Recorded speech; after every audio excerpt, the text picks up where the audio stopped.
Continúo la grabación del tema 3 en el mismo punto que concluyó abruptamente el video anterior, que mientras estaba haciendo la grabación el internet se cayó y quedé precisamente en esta lámina que tienen ustedes ahora en pantalla, completando la explicación de la teoría final de la acción.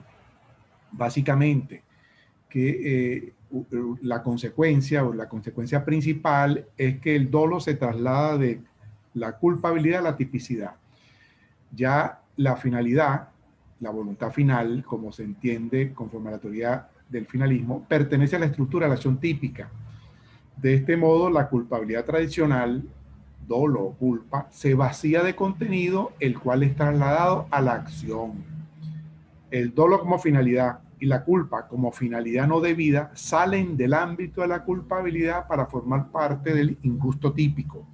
Repito, este quizás fue el principal cambio, consecuencia de la teoría final de la acción.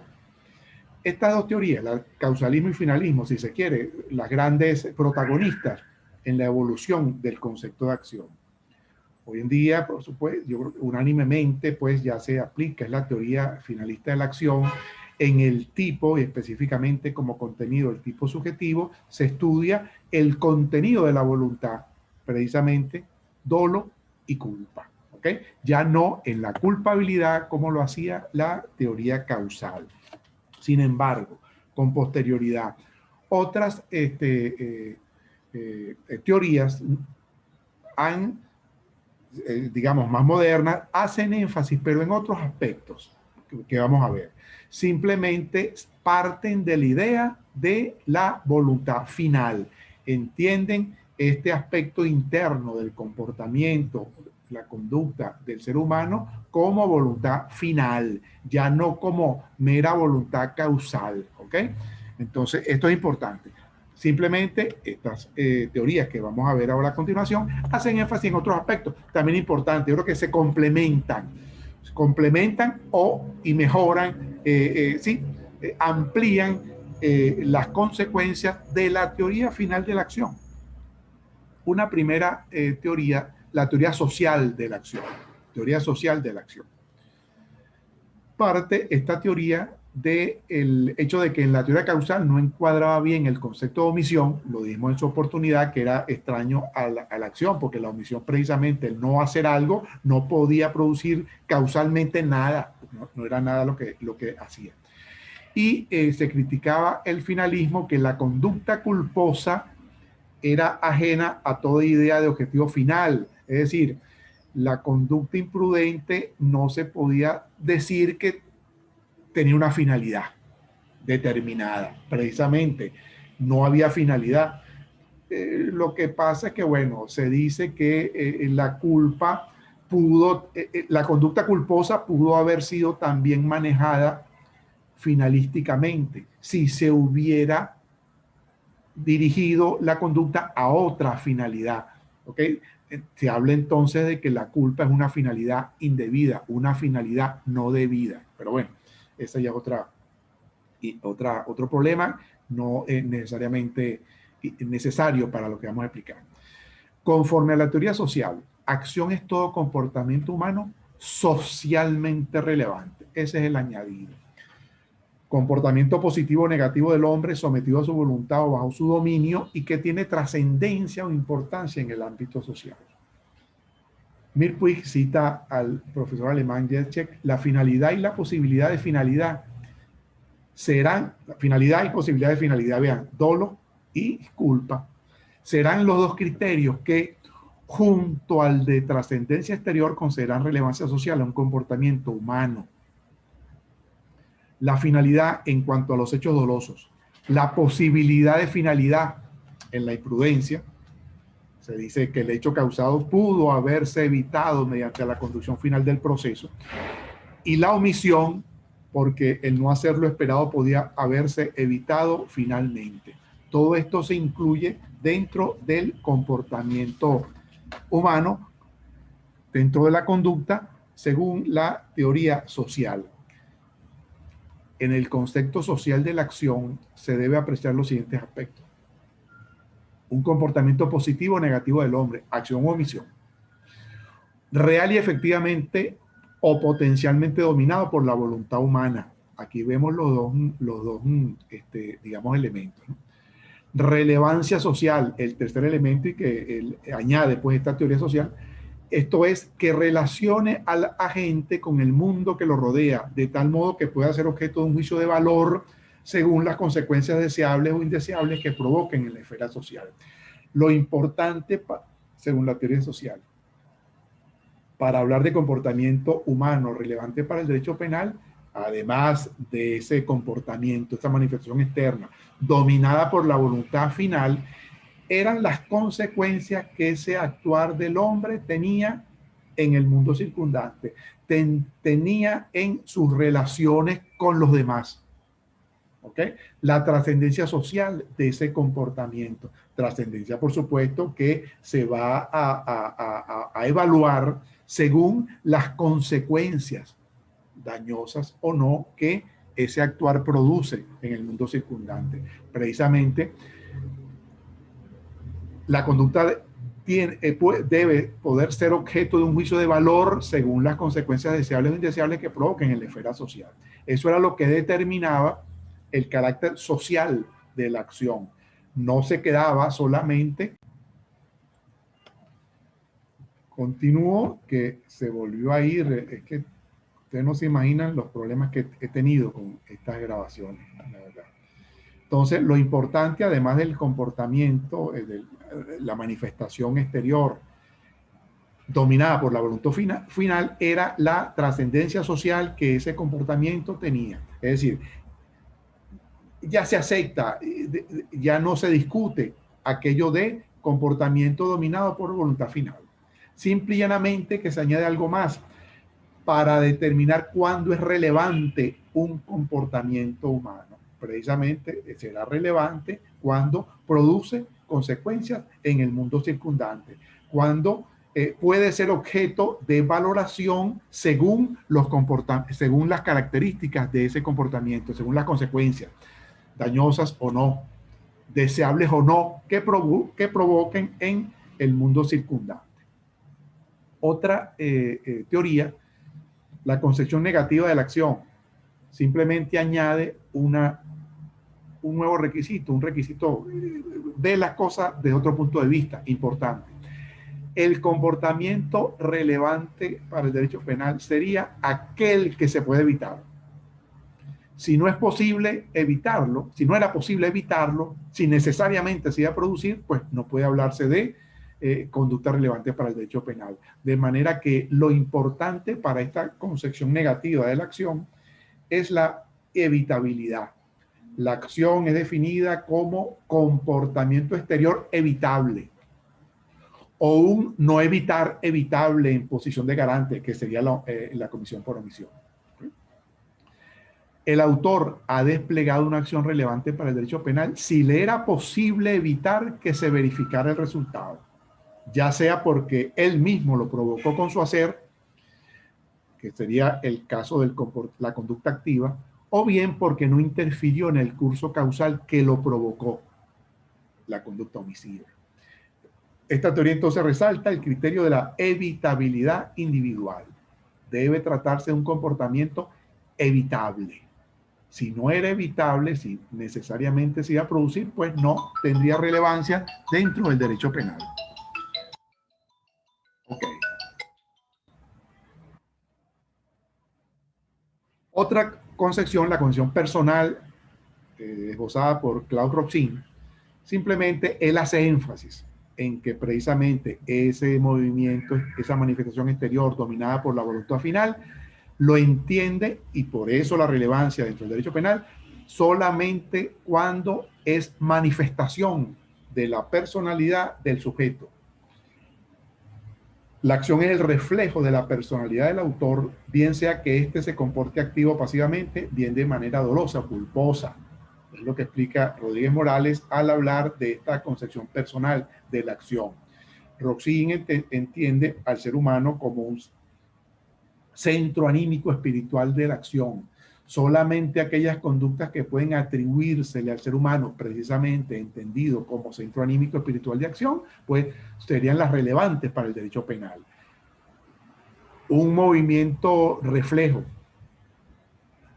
no puede decirse, un acto reflejo no puede decirse que es producto del ser humano como centro anímico espiritual, precisamente porque ahí va a faltar el elemento interno, ¿verdad? Ahí no hay voluntad final, ¿no?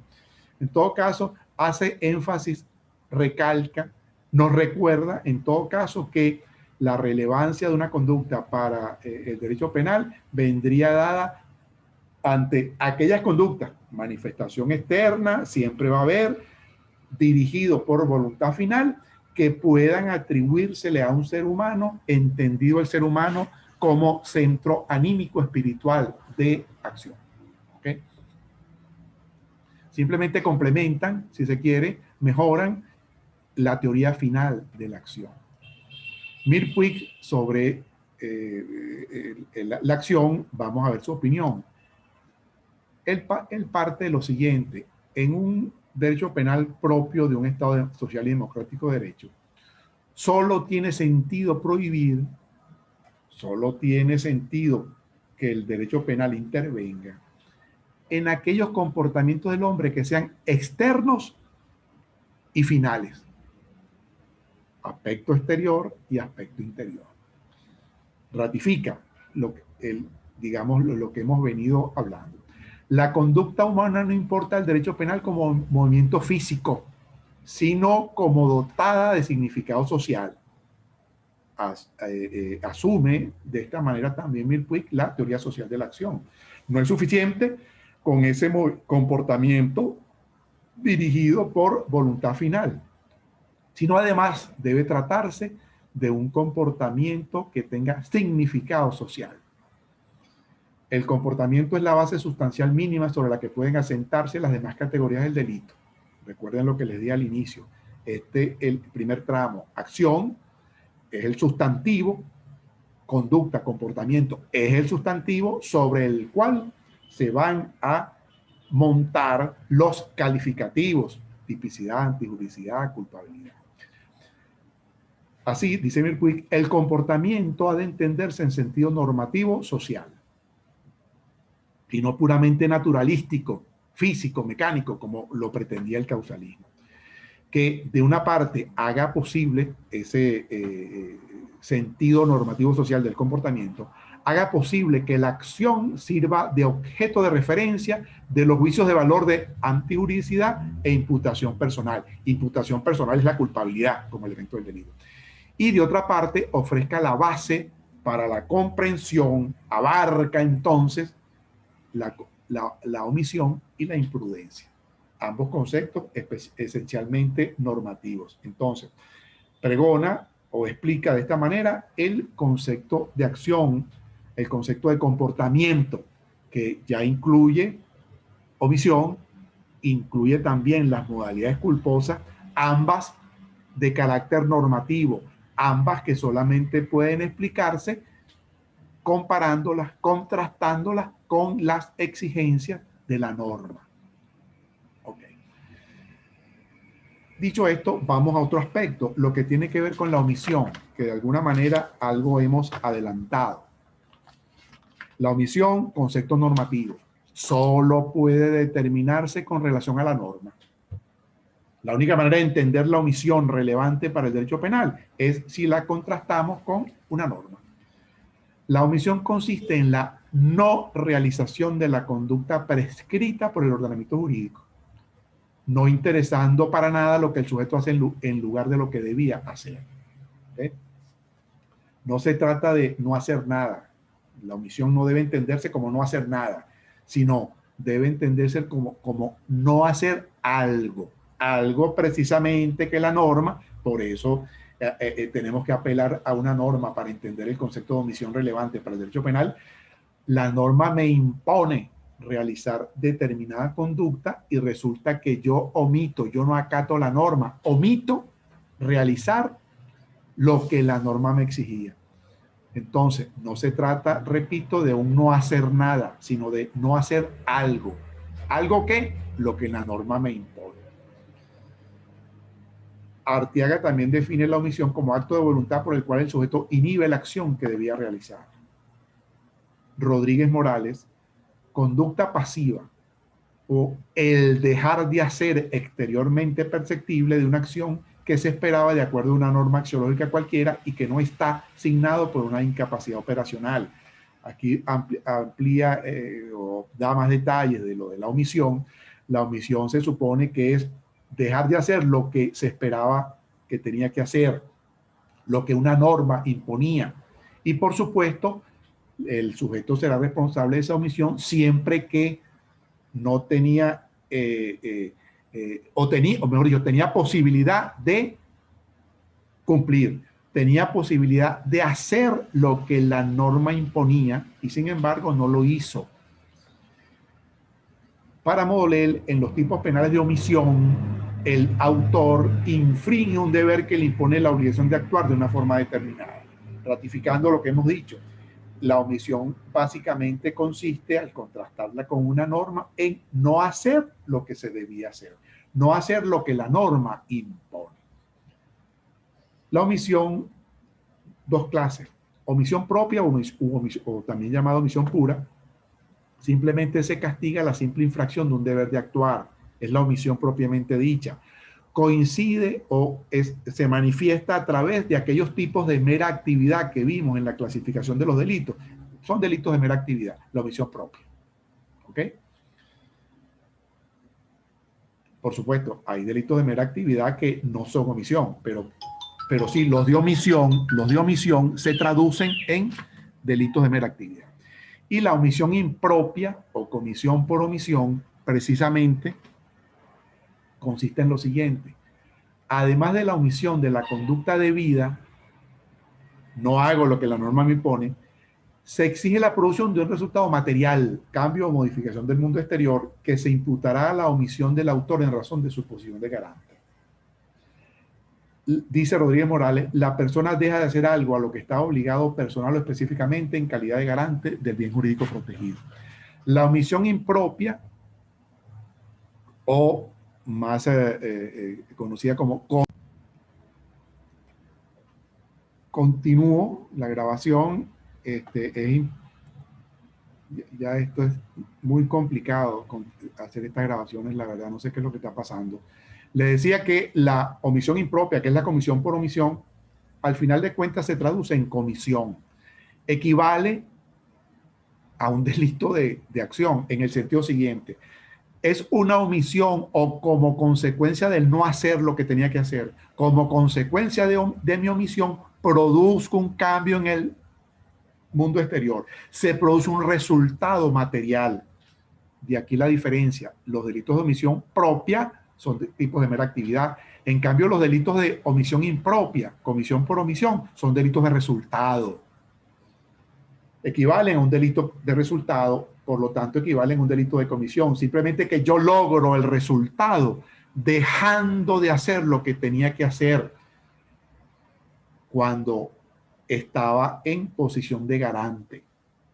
Recuerden el caso que creo que le hemos referido en otra oportunidad, la madre que con la intención de matar a su hijo recién nacido no cumple con una obligación. ¿Cuál? Amamantarlo, alimentarlo. Precisamente al incumplir con esa obligación de amamantarlo, produce un resultado material equivalente a un delito de acción, produce la muerte del recién nacido. Es un delito de comisión por omisión. La madre estaba obligada a alimentar a ese niño. El vecino al frente no tenía obligación de alimentar al niñito, era la mamá. La mamá era la que estaba en posición de garante. Es decir, estaba en la posición, estaba obligada a garantizar el bien jurídico vida de ese recién nacido. Y no cumplió con esa obligación que tenía como garante.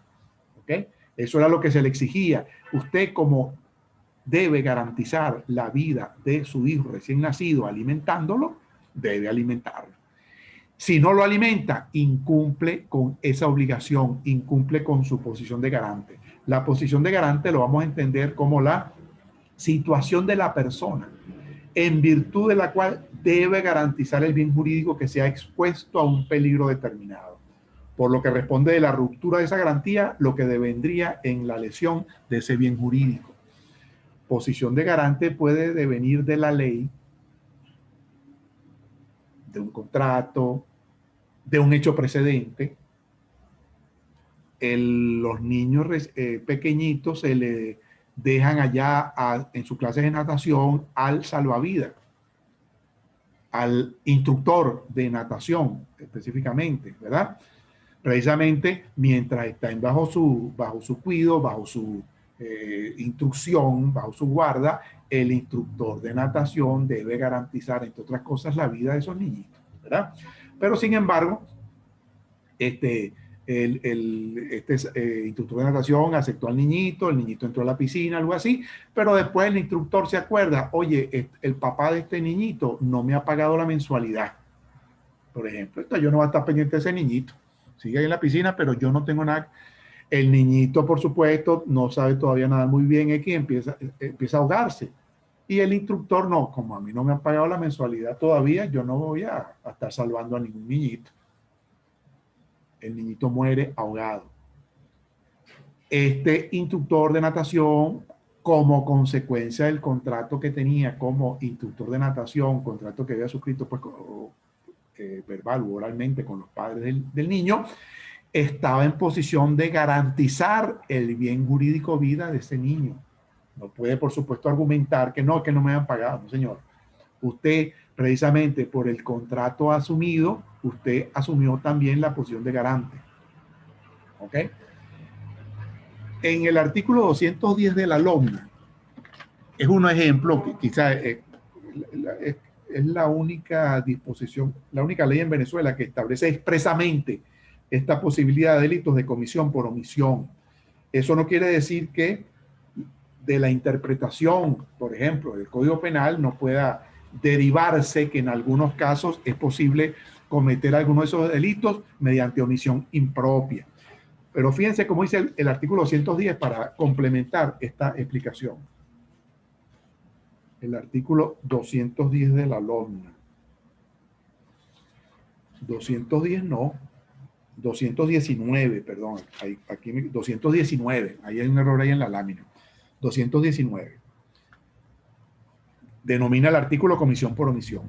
Quien esté en situación de garante de un niño, niña o adolescente, por virtud de la ley, de un contrato o de un riesgo por él creado, vean las tres fuentes de la posición de garante, responde por el resultado. Vuelvo otra vez a interrumpirse la grabación. Estamos hablando del artículo 219, que aquí dice 210, pero 219 de la LOMNA. Quien esté en situación de garante de un niño, niña o adolescente, por virtud de la ley, de un contrato o de un riesgo por él creado, responde por el resultado correspondiente a un delito de comisión. Por eso le decía que al final de cuentas, la comisión por omisión es comisión. ¿Okay? La omisión impropia es un delito de comisión. Al final de cuentas se traduce en eso. La exigencia de un resultado material. Ok. Dicho esto, ya resumiendo todo lo que hemos dicho hasta ahora, lo que nos importa para el punto final. Estructura de este comportamiento humano, de la conducta humana relevante para el derecho penal. Un elemento subjetivo, un elemento interno que es la voluntad. Voluntad final, según el finalismo. Mero impulso voluntario, según el causalismo.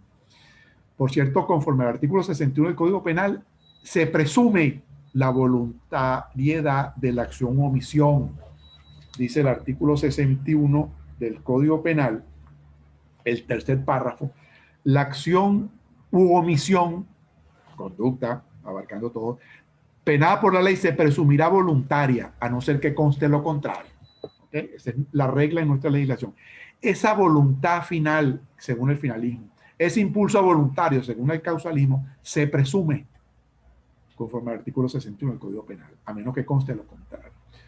Si no está presente este elemento subjetivo, este elemento interno, esta voluntad final o impulso voluntario, según el causalismo, no podemos hablar de comportamiento humano relevante para el derecho penal. El otro elemento de esa estructura básica, elemento objetivo, el elemento externo, la manifestación de la voluntad en el mundo exterior. Es necesario que la voluntad se manifieste con actos o omisiones en el mundo exterior. Los pensamientos no delinquen, los puros pensamientos. Hay que manifestarlos en el exterior. Si falta este elemento, si solo existe la voluntad sin manifestación externa, no podemos hablar de comportamiento o hecho humano, o de acción o de omisión. ¿Okay?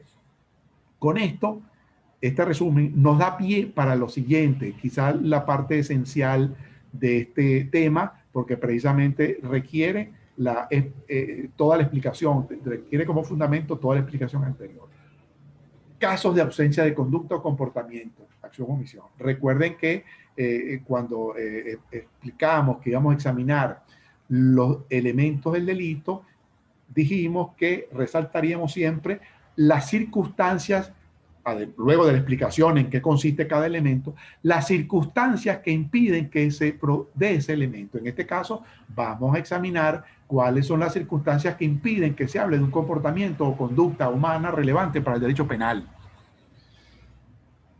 Precisamente aquí lo coloco, se trata de circunstancias que impiden que pueda hablarse de conducta, comportamiento, hecho o acción o omisión relevante para el derecho penal.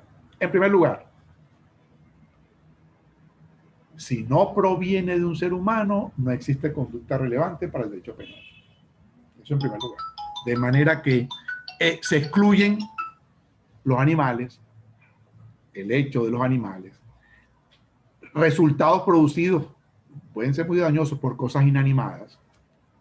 El porrón que cae y le parte la cabeza a una persona, bueno, el porrón, cosa inanimada, no, está fuera de esto. Las personas jurídicas, en cuanto a que no tienen capacidad de conducta, recuerden que la expresión que hemos dado de esto, quizá en el próximo semestre y en Derecho Penal Económico, vamos a profundizar, y más que todo en Derecho Penal Económico, la posibilidad de atribuir responsabilidad a las personas jurídicas. Una responsabilidad de alguna manera normativa, en todo caso derivada de la conducta de un ser humano que actuó en su nombre. Pero en principio, las personas jurídicas, igual que los animales y las cosas inanimadas, no tienen capacidad de conducta. En segundo término, ya entrando a la estructura que acabamos de ver en la línea anterior, cuando falta la manifestación externa, el elemento externo, de esta manera se excluyen del concepto de comportamiento relevante para el derecho penal los actos puramente internos, los pensamientos. No puede sancionarse a nadie por su manera de pensar. El derecho penal no puede intervenir en la faz interna del individuo, en lo que piensa. Bueno, ahí sí somos totalmente libres. Ahí nadie nos puede impedir pensar en determinada. No puede pensar en lo que quiera. Yo puedo pensar, oye, me provoca matar a fulano, mientras no empiece a manifestar ese pensamiento en el mundo exterior, pues no entro dentro del ámbito del derecho penal. Y por último, la mayor cantidad de casos cuando falta el elemento interno, es decir, la voluntad final, como la vamos a entender. El caso, por ejemplo, de los actos o movimientos reflejos. Recuerden, ustedes de repente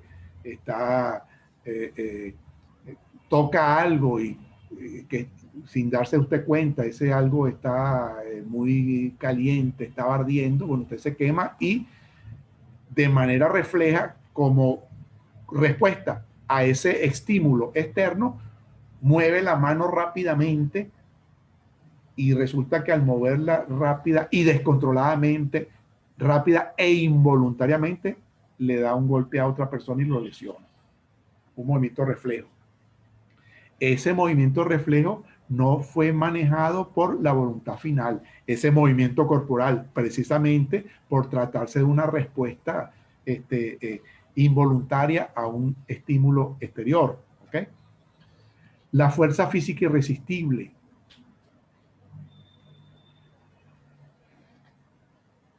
Movimiento corporal, precisamente, que no está dirigido por voluntad final.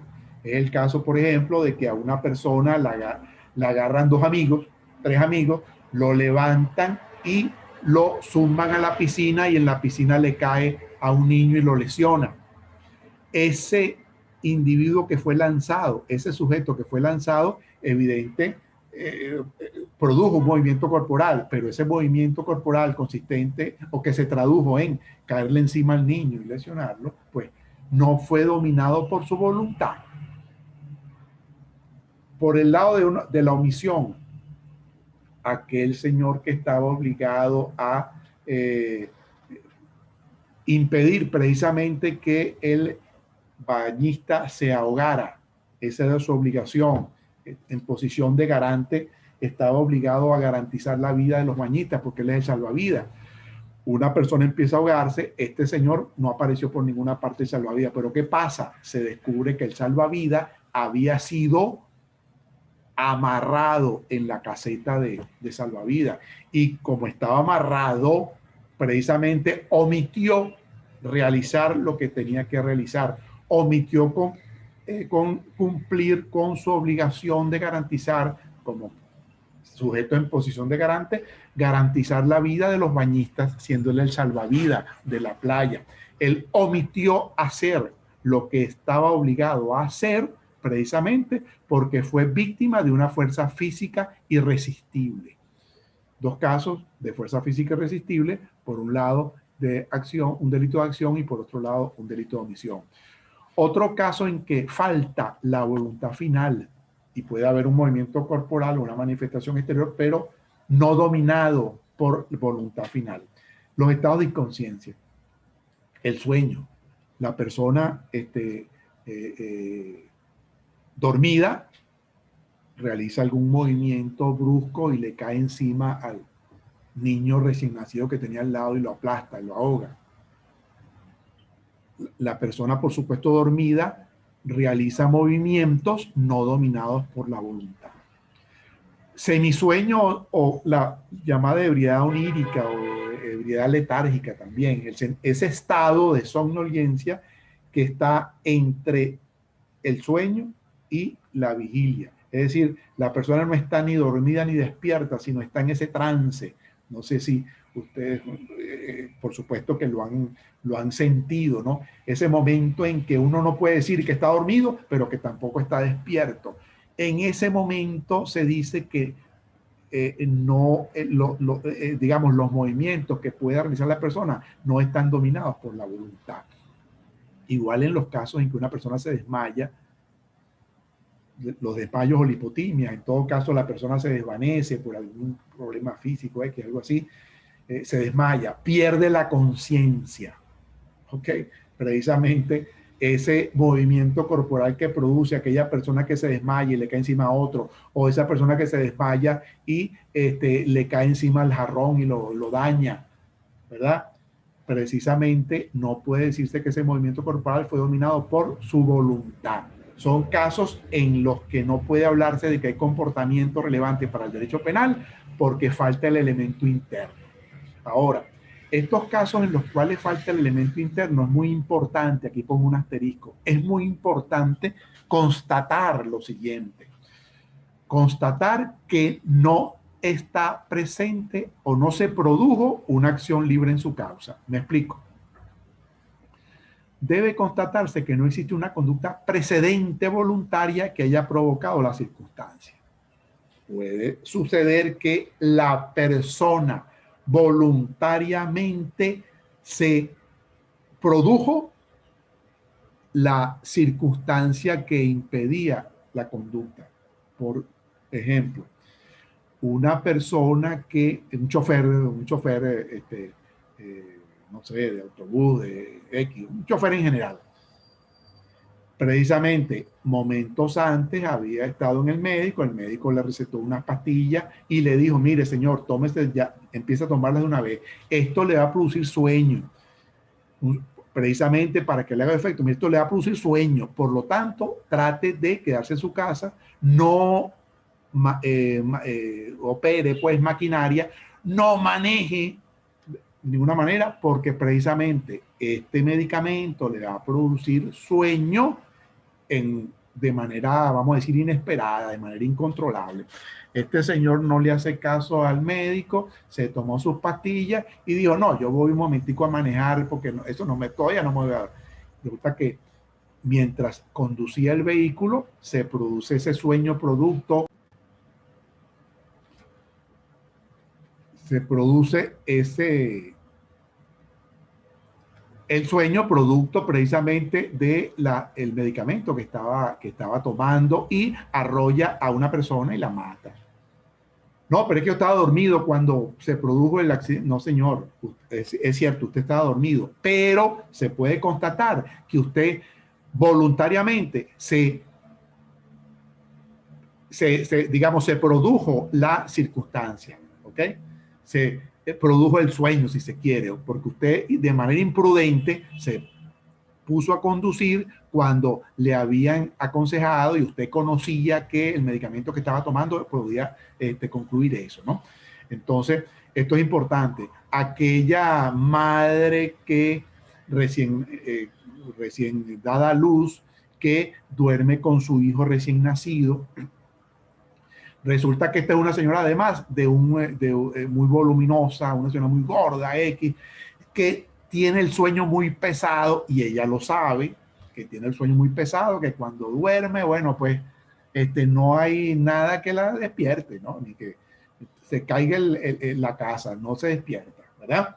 Le aconsejan, y tiene un sueño además muy pesado, muy inquieta, ella se mueve mucho durmiendo, eso lo conoce. ¿Por qué? Bueno, porque su marido hace tiempo no duerme en la misma cama porque cada vez le cae encima y le da golpes y esto y el otro. La señora cuando está durmiendo, además de que es muy gorda, ¿verdad? Le aconsejan, conociendo ella todas esas circunstancias, y le aconsejan, mira, acabas de dar a luz, no vayas a dormir, déjalo en la cuna, no lo pongas en tu cama, no duermas con el niño, precisamente, porque tú tienes un sueño muy pesado, te mueves mucho, le puedes caer encima y lo ahogas, ¿verdad? Esta señora, no, con eso no va a pasar. Precisamente se produce el evento que tenía el niño en su cama, ella se mueve, sueño pesado, cae encima del niñito, lo aplasta, lo ahoga, ¿ok? Entonces, precisamente, ella se puso voluntariamente en la circunstancia de provocar ese evento dañoso. En este caso, respondería, al menos por imprudencia, ¿verdad? A pesar de que efectivamente el ahogo del niñito se produjo mientras ella estaba dormida, pero ella conocía previamente eso. Estos serían casos precisamente de acciones libres en su causa que siempre hay que constatar que no están presentes en alguno de estos casos de ausencia del elemento interno de la voluntad final. Okay. Con esto concluyo un poco, la verdad, mire, muy obstaculizada esta grabación. No se imaginan todo lo que pasé para esto. Pero en todo caso, ya terminé el tema 3 y próximamente los pondré a disposición de ustedes en módulo 7. Hasta luego, hasta una próxima.